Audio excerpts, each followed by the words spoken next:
Robert Ward is my name. I'm the Marketing Director here at the National College of Ireland. And on behalf of the College, you're very welcome here. Don't forget, #GoFurtherWithNCI. We're delighted to partner with Independent News and Media. And finally, looking to the future, Adrian Weckler, he's the Group Technology Editor, and he's going to give us some insights into the technological changes and challenges that are facing the industry.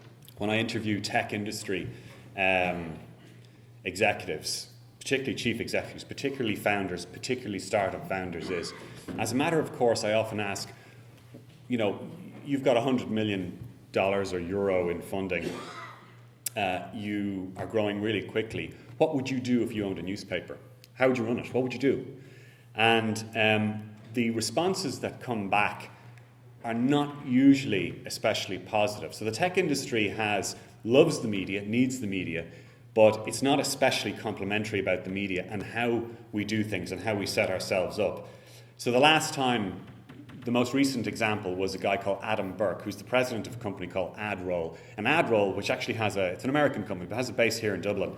And he said a couple of things. He said, as an industry, we're not doing nearly enough to capture the audience that we could be capturing. He said, we're sitting on a gold mine of content, of location data. And he said, we just don't move fast enough. Is there anybody out there are there any media organizations out there who are really doing well? Well, there are a couple that come to mind immediately. So, believe it or not, the Daily Mail is the world's biggest newspaper online. Okay, it has about 220 million unique visitors per month. And it's doing that because it's extremely aggressive. It's decided we are just going to be completely aggressive. We don't care. We're going out there. We're going to get traffic. And as a result, it now has 600 online staff, makes about €100 million a year in revenue, is profitable, and is basically keeping that newspaper group, I suppose, stable, or certainly with decent prospects. The FT is the other side of the coin. So the Financial Times just been sold to Nikkei. You probably read that.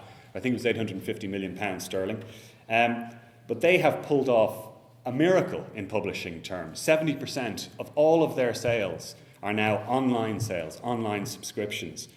Their total circulation is growing 10% year on year. They now have 720,000 subscribers. So lastly, if you want to go and look at something really interesting, last year there was a New York Times leaked document. It was a very honest document about what they themselves were getting wrong in terms of their digital strategy, the digital presence. It had 100 simple tips.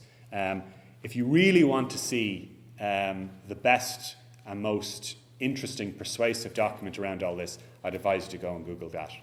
So thank you very much.